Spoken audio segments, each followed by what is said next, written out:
pas sakit apa terus mata ditutup ya aku lupa aja. Assalamualaikum warahmatullahi wabarakatuh. Kembali lagi bareng saya di IQ 9, yang tentunya dalam video kali ini kita akan memberikan sebuah cuplikan video bahwasanya ada korban pengeroyokan dari Habib Bahar. Apakah benar seperti itu? Dan saat ini korban pun masih tahap pemulihan, yang dimana ia juga sempat memberikan soal kabar bagaimana ia saat itu sempat dikeroyok dan bagaimana kejadiannya. Berdasarkan informasi terkini, kasus pengeroyokan yang melibatkan Habib Bahar bin Smith di wilayah Poris, Tangerang terjadi pada hari Minggu malam 21 September 2025. Selama acara peringatan Maulid Nabi Muhammad SAW di Poris Pelawat Utara, Kecamatan Cipondoh, Kota Tangerang. Insiden ini melibatkan seorang jemaah pengajian yang diduga menjadi korban aneh oleh sekelompok orang yang diduga pengawal Habib Bahar bin Smith.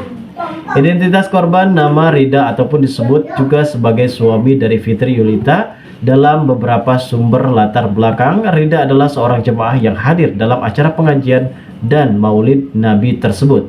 Ia tidak memiliki catatan bersalaman dengan Habib Bahar bin Smith setelah acara selesai. Kronologi kejadian latar belakang acara Maulid Nabi didahkan oleh warga setempat di Poris Pelawat Utara. Habib Bahar bin Smith diundang sebagai penceramah utama pemicu insiden. Setelah acara usai, Rida mendekati Habib Bahar untuk bersalaman sebagai bentuk penghormatan. Namun niat baik ini salah paham. Ia bermakna mau nyolok sedikit, guys.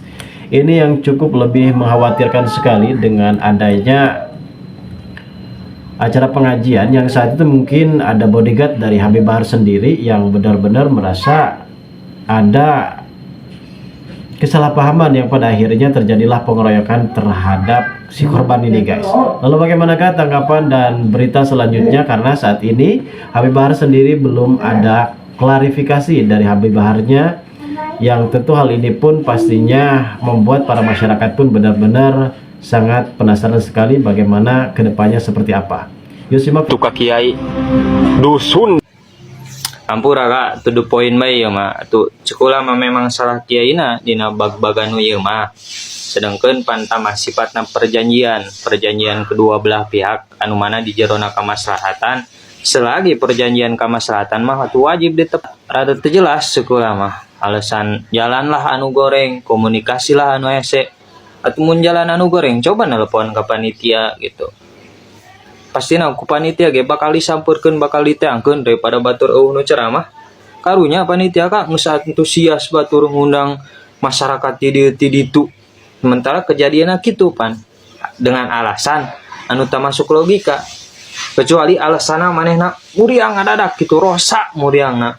Karak teu masuk logika.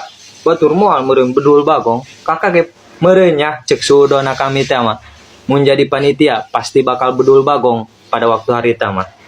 Tapi ternyata mun kakak mah gitu. Tapi cek sudona kami pasti bakal gitu kakak ge. Ulah takbir buta teuing enggak eta nya. Atuh kersalah masalah jelema mah ajan kiai ge mantakna mengakui kesalahan minta hampura. Begitu. Ulah kadieu kaditu boh. Ka kiai kampung mantakna kiai kampung dititah ceramah atuh beda makomna ka eta mah ikulisein makomun sakitunya. Pesantren NU. Kasus kekerasan dalam pesantren itu hampir pasti pesantren NU. Kemudian yang suka geruduk-geruduk pengajian orang itu bukan orang Wahabi, bukan orang Syiah, bukan orang Ahmadiyah, tapi pasti orang-orang NU yang suka geruduk-geruduk pengajian orang lain itu. Kemudian yang suka menggeruduk umat lain ketika beribadah itu juga biasanya itu adalah orang-orang NU. Kemudian yang nyembah kiai sampai sujud-sujud kakinya dicium itu juga pasti orang NU. Aktor-aktor dan oknum-oknum habaib yang berlebihan, yang ekstrim, yang bahkan mengganti nama Tuhan menjadi Habib itu biasanya berlindung di NU. Bahkan sebaliknya, yang suka ngomong sama semut, yang katanya bisa bahasa setan dan lain sebagainya, yang no itu juga adalah orang-orang NU. Semuanya itu berhubungan dengan orang NU. Kemudian yang sholawatan pakai konser joget-joget banyak kan, ada lampu-lampu disco dan sebagainya, itu ormas yang mana kalau bukan NU? Kemudian yang tadi yang dipecah belah hanya gara-gara habaib itu siapa? Yang kemudian mukamarnya berantem satu sama lain, rebutan kekuasaan, itu dari siapa? Dari Muhammadiyah? Enggak, dari NU. Kemudian aliran-aliran yang aneh-aneh di Indonesia itu juga biasanya mengaku-ngaku atau berafiliasi dengan NU. Yang kalau misalkan mau bangun masjid itu sampai ngemis-ngemis di pinggir jalan, bahkan ngemis-ngemis di YouTube, itu semuanya siapa? Itu juga biasanya adalah orang-orang NU. Sekarang sesuatu yang baik kita tidak bisa melihat dari NU, tetapi yang buruk-buruk kelihatan di mana-mana. pamimpin nu santri nyaeta pamimpin anu rakyatna eueuh nu lapar, pamimpin nu santri nyaeta pamimpin rakyat nu gering di ubaran, pamimpin nu santri nyaeta pamimpin eueuh imah rugrug bocor teu diomean, pamimpin nu santri kabeh imana kudu caang lamun ti peuting, eta pamimpin santri. Satuju teu? Well teu? Pamimpin santri nu kitu sanes? Tah nu kitu pamimpin santri teh nyaeta pamimpin nu nyaah ka kaum masyakin, kaum duafa, barudak yatim, jalma-jalma miskin anu hatena tergerak, anu teu bisa sare ti peuting lamun rakyatna lapar. Eta pamimpin anu nuturkeun sunnahna Kanjeng Rasulullah sallallahu alaihi wasallam. Kita ngerokok dulu ya. Purwakarta jadi kota kemusyrikan. Kalau sampai Kang Dedi jadi gubernur Jawa Barat. Boy ya Bib, musyrik dari mananya Bib? Musyrik dari mananya? Boy ya sedikit-sedikit musyrik, kafir. Tuh. Ada sesajen ya.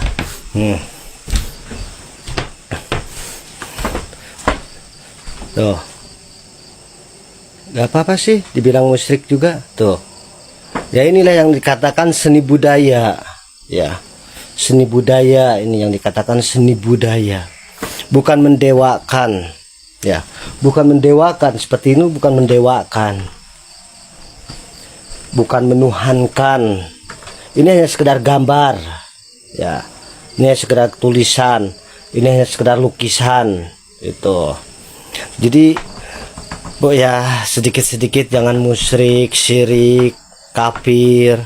Ya, belum tentu orang yang dimusyrikan, orang yang dikatakan syirik, orang yang dikatakan kafir, itu belum tentu mereka syirik, mereka musyrik dan mereka kafir, belum tentu.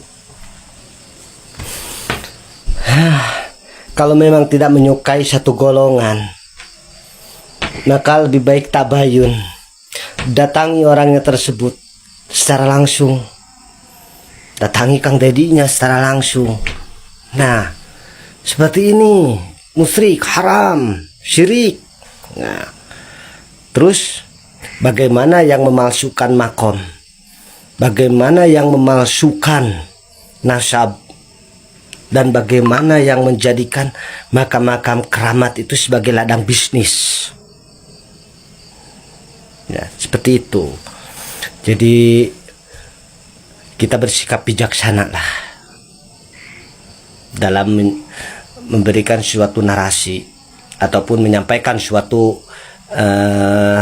pendapat. Kronologisnya memang tadi malam Rida itu kan habis rapat dengan kita langsung ke balik, dia balik kemudian ke pengajian Bahar. Jadi ada salah kaprah juga Bahar itu gitu. Jadi disangkanya Rida itu mau nyolok matanya Bahar pas pengen salim. Nah, Bahar itu bilangnya amankan gitu. Setelah diamankan, menurut pengakuan Rida itu dia dibawa ke ruangan. Nah, disitulah dieksekusi. Nah, mungkin dia disangka apa gitu, karena kemarin kan terjadi penolakan kan sama atas itu pengajian tersebut. Nah, hari ini kita mau lapor. Dalam hitungan jam, Deddy Mulyadi bereskan masalah. Mungkin kata-kata barusan sedikit lebay, tapi ini beneran kejadian. Hari ini Kang Deddy menerima 2 laporan masalah warga. Yang satu kasus ruda paksa, yang satu lagi kasus penganiayaan. Bapak Gubernur yang saya hormati, saya mohon izin untuk menyampaikan kasus terhadap anak saya. Ini lokasinya, Pak. Ini lokasi tempatnya, Pak. Ini tempat saungnya, Pak. Yang dimana anak saya di sini dicap, Pak, oleh seorang bapak-bapak yang masih tetangga juga, Pak. Mohon, Pak, keadilannya, mohon saya keadilannya, Pak. Musibahan. Ada di Cipati. Tadi ku budak XDC. Tadi budak XDC nak. Dia lebingan dari PT ya, kena mobil, kena aku habis sama ku ada yang nanti ditegur. Ada PT kalah tenarima. Di luar budak XDC nanti. Terus saya kalah kanenggal nadenda. Tapi ka abdi oke ka tunjuk. Ketika video itu viral, tanpa harus menunggu lama, Kang Deddy langsung memberikan respon cepat dengan meneruskan kasus-kasus tersebut kepada pihak kepolisian. Dan kalian tahu apa? Kedua kasus tersebut pelakunya sudah ditangkap pihak kepolisian dalam hitungan jam. Semua keluhan ibu sudah saya sampaikan ke Pak Kapolda Jabar, dan Pak Kapolda Jabar segera berkoordinasi dengan Polres Bogor untuk menanyakan perkembangan dari kasus tersebut. Saya meyakini apabila sudah ada bukti yang cukup kuat, maka tidak akan terlalu lama pelakunya akan segera ditahan. Terima kasih. Saya mengucapkan terima kasih buat Pak Kapolda dan seluruh jajaran dengan cepat melakukan penangkapan terhadap pelaku penganiayaan yang dilakukan oleh anak-anak muda jalanan. Dan saya ingatkan pada siapapun, jangan berperilaku kriminal di Jawa Barat, karena Anda tidak akan pernah bisa lari. Smith melakukan pemukulan pertama, memicu para pengawalnya melakukan. Kalau ada kejadian seperti ini, saya itu kepingin mendengar komentarnya PBNU, Gus Yahya, Pak Ahyar. Apa komentar mereka apabila mengetahui anggota Banser atau komandan Banser dihajar mentah-mentahan oleh Bahar bin Smith? Coba komentarnya itu bagaimana? Apakah mereka masih menjunjung junjungan mereka yang dari kaum habaib? Pasti mereka itu akan melakukan pembelaan. Nggak mungkin orang-orang Banser itu akan dibela atau dicari kebenarannya. Pasti mereka itu akan mencari kesalahan anggota Banser itu agar junjungannya itu aman. Saya ingin mendengar komentar dari Gus Yahya sama Pak Ahyar. Apa komentar mereka? Bahar bin Smith melakukan pemukulan pertama, memicu.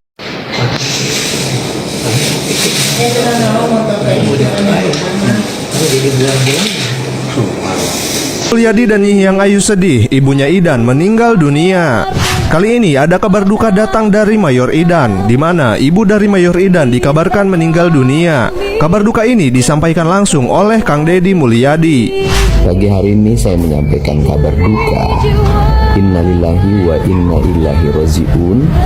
Telah berpulang ke rahmatullah Ibunda Mayor Idan tadi malam di rumah sakit. Semoga almarhumah diterima iman Islamnya, diampuni segala dosanya, dan mendapat tempat yang mulia di sisi Allah Subhanahu wa Ta'ala. Semoga Idan, kakaknya, dan ayahnya diberikan ketabahan dan ketawakalan atas kepergian orang yang sangat dicintainya. Terima kasih. Semoga kita semua pagi hari ini dalam keadaan sehat, berkah, dan mendapat kemuliaan dalam menjalani perjalanan aktivitas keseharian. Mari kita doakan semoga ibu dari Mayor Idan mendapat tempat terbaik dan diampuni segala dosanya. Perlu mengikuti proses pidana anak. Terus motifnya apa kan? Motif izin juga Bapak, kami juga kemarin didatangi oleh pihak terduga pelaku, keluarganya ya, sama kami bahwa itu ternyata bukan sendiri, ada teman juga yang membantu melakukan penganiayaan, itu menyiapkan batu, menyiapkan kayu dan sebagainya. Nah, saya pikir kenapa enggak itu disampaikan ke penyidik? Disampaikan ke penyidik, namun sampai saat ini kita belum tanya ke penyidik apakah dipanggil panggilannya. Ya Bapak sampaikan juga aja ke penyidik. Baik, ada informasi bahwa keluarganya menyatakan dia tidak sendiri. Betul Bapak. Kalau saya tanya kenapa demikian, hari ejek Pak. Itu sih baru sabar. Saling ejek di antara sesama santri. Saling ejek, tapi sadis ya. Sadis Bapak. Kan kalau ya kita dulu pernah sekolah Pak, betul, SMP, SD, ejek-ejekan tuh biasa gitu. Dari dulu biasa ejek-ejekan. Tapi sekarang tuh ejek-ejekan tuh ujungnya pembunuhan. Dan itu dilakukan oleh anak-anak remaja. Luar biasa nih Pak. Luar biasa. Oh, sudah ditahan ya, sudah. Tinggal mengejar yang pelaku satu lagi yang diduga membantu. Assalamualaikum warahmatullahi wabarakatuh. Bahar bin Smith diduga ikut serta dalam penyekapan, pengeroyokan, penganiayaan, bahkan dalam tanda kutip penyiksaan terhadap salah satu anggota Banser atas nama Wira yang ternyata merupakan Satkoryon Banser di kota Tangerang. Korban sendiri menghadiri kegiatan tersebut dalam rangka menghadiri acara Bahar bin Smith dengan tujuan menyimak pengajian. Namun ketika korban ingin bersalaman dengan Bahar bin Smith, tiba-tiba kemudian ada dugaan provokator yang meneriakkan kalau korban merupakan penyusup. Maka lantas kemudian terjadi penganiayaan, bahkan dugaan penyekapan, penyiksaan. Mirip sekali dengan kelakuan PKI. Maka atas kejadian ini kami menghimbau kepada aparat penegak hukum untuk segera menangkap para pelaku penyekapan, penganiayaan, dan penyiksaan tersebut. Dan bahkan jika Bahar bin Smith terlibat, maka segera tangkap dan penjarakan Bahar Smith. KDM sempat memberikan penilaian tindakan pengeroyokan yang dialami oleh korban. Rida yang juga kader Banser merupakan perbuatan yang tidak bisa dibenarkan dalam kondisi apapun, terlebih terjadi di forum pengajian yang seharusnya penuh dengan nilai dakwah, kedamaian, dan keteladanan.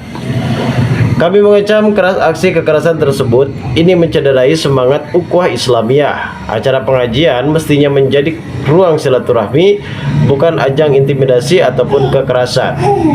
Lebih lanjut, KDM mendesak aparat kepolisian agar segera menindaklanjuti laporan yang sudah diajukan pihak keluarga korban. Menurutnya, penegak hukum secara adil tanpa pandang bulu akan menjadi kunci agar kejadian serupa tidak terulang kembali. Kami percaya kepada Polres Metro Tangerang mampu bekerja profesional. Semua pelaku harus diproses hukum sesuai aturan berlaku. Jangan sampai ada kekerasan yang perlindungan terhadap pihak tertentu. Selain itu juga KDM juga mengimbau kepada seluruh jamaah dan masyarakat untuk tetap tenang serta tidak terprovokasi. Ia menekankan bahwa menjaga suasana kondusif lebih utama dari nyata pamimpin anu rakyat na nu lapar, pamimpin nu santri nyata pamimpin rakyat nu gering di ubaran, pamimpin nu santri nyata pamimpin eueuh imah rugrug bocor tadi omean, pamimpin nu santri kabeh imana kudu caang lamun ti peuting, eta pamimpin santri. Satuju teu? Well teu? Pamimpin santri nu kitu sanes?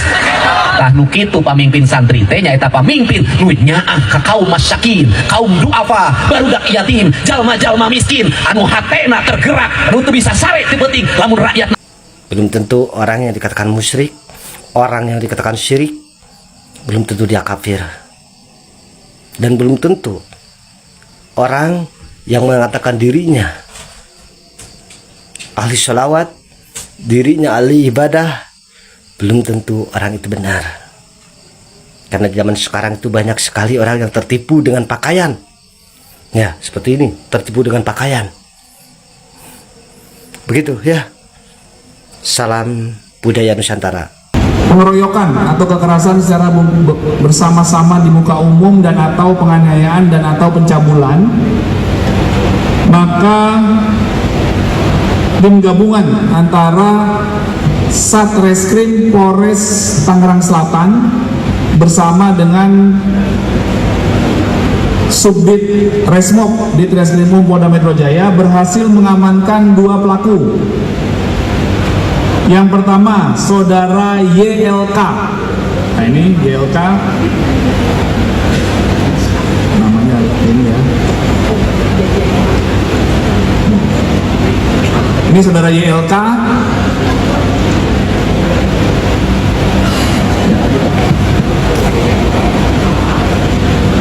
YLK ini berhasil diamankan pada hari Senin tanggal 16 Juni 2025 pukul 19 di Jalan Panti Asuhan Kelurahan Cipinang Cempedak, Jatinegara, Jakarta Timur. Apa peran tersangka YLK ini? Yaitu melakukan penganiayaan dan penusukan terhadap korban korban saudara Z. Adiknya Bahar bin Smith bukan sih Pak? Yang Z bin X itu Pak. Zen itu. Biar bagus Pak beritanya. Iya, informasinya seperti itu yang kami terima. Ya. Informasi dari Kapolres benar. Zen patah rahangnya di Bekasi. Anak-anak sekolah SMP, STM. Tujuannya tadinya biar aman. Yang Santi itu anak Bapak? Iya, anak saya. Anak keberapa? Anak pertama. Selamat pagi, kula nuwun sampurasun. Assalamualaikum. Turut berduka cita atas berpulangnya anak yang ada di Pondok Pesantren di Luliang yang menjadi korban tindak kekerasan. Semoga almarhum dengan niatan mencari ilmu diterima di sisi Allah Subhanahu wa taala. Baraya, saya juga berpikir kejadian ini sering terjadi di pondok pesantren yang mengakibatkan kematian karena pembuliannya sudah sifatnya itu kekerasan, sudah pada fisik, bahkan menggunakan benda yang sebenarnya itu sangat berbahaya. Nah, yang saya pikirkan begini, di pesantren itu kenapa tidak ada psikolog atau tidak ada yang khusus, saya tidak tahu namanya, tapi badan apa atau dalam bentuk guru atau ustadz apa yang sifatnya itu psikolog. Karena kalau di sekolah itu pasti ada namanya BK, bimbingan konseling.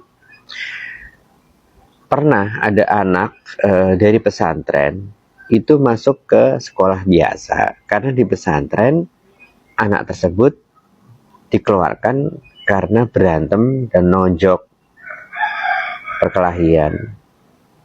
Dan yang saya lihat anak yang keluar itu adalah anak yang bermasalah dari keluarga, ditaruh di sekolah umum bermasalah, dibawa ke pondok pesantren tambah parah, akhirnya dibalikan lagi ke sekolah dan ketemu sekolah yang cocok karena ada guru dan bimbingan konselingnya itu memahami apa yang dia rasakan di keluarganya. Jadi kalau pesantren itu anak-anaknya tidak terdeteksi psikologisnya, perkembangannya seperti apa, sangat berbahaya menurut saya. Karena menjadi pelampiasan sehingga dia bisa mengajak orang yang mempunyai frekuensi yang sama, anak-anak dengan masalah yang sama, sehingga bisa membentuk kelompok untuk membuli yang lain. Semoga dunia pendidikan khususnya di pesantren itu juga menjadi bagian dari dinas pendidikan pusat, sama-sama untuk memperoleh ilmu kalau tidak ada penanganan, dan hanya berakhir pada kepolisian. Menurut saya sih tindakan tersebut memang harus, tapi kan sudah terlambat, tidak menyelamatkan keadaan dan kehilangannya satu generasi. Itu yang kita sayangkan. Semoga masyarakat memahami pondok pesantren atau dunia pendidikan di umum, sekolah umum, yayasan swasta itu bagus. Cuma kejadian-kejadian perkembangan dalam mengampu, mendidik anak, karena anak di pesantren itu tidak pulang, tidak ke rumah, tidak ada pengawasan di rumah. Itulah yang sering terjadi, korbannya dan menjadi pelakunya juga temannya sendiri di pesantren. Meskipun kasus dugaan penganiayaan yang melibatkan Habib Bahar bin Smith kembali menjadi sorotan, publik diimbau untuk tetap tenang dan tidak terpancing emosi. Proses hukum sedang berjalan dan biarlah aparat yang bekerja secara objektif dan profesional. Sementara itu, suara dari komunitas dakwah muda KDM menjadi pengingat bahwa dakwah seharusnya membawa kesejukan, bukan kekerasan. Semua pihak, khususnya para tokoh agama, diharapkan mengunjungi tinggi nilai-nilai kemanusiaan dan hukum yang berlaku. Apakah ini akan menjadi titik balik bagi pendekatan dakwah di Indonesia, ataukah justru memperpanjang daftar kontroversi yang melibatkan tokoh-tokoh agama? Kita tunggu saja perkembangan selanjutnya guys. Tetaplah bijak dan menyikapi setiap informasi, klarifikasi dan cross check adalah kunci agar tidak terjebak dalam provokasi.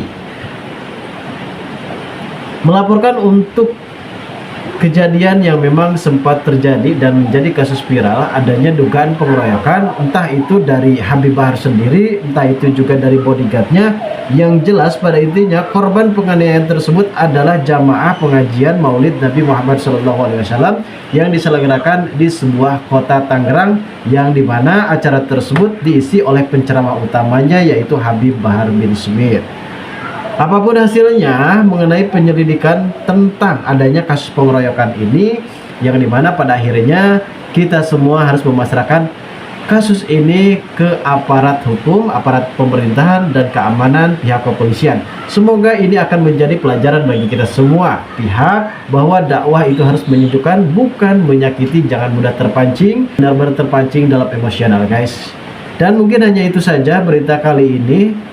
Kurang dan lebihnya saya mohon maaf. Dan perlu kita ketahui juga bahwasanya ini menyangkut soal penganiayaan tersebut guys. Terima kasih bagi kalian yang sudah menonton video ini, dan bagi kalian yang baru saja bergabung dan menemukan channel ini, silahkan subscribe karena subscribe itu gratis.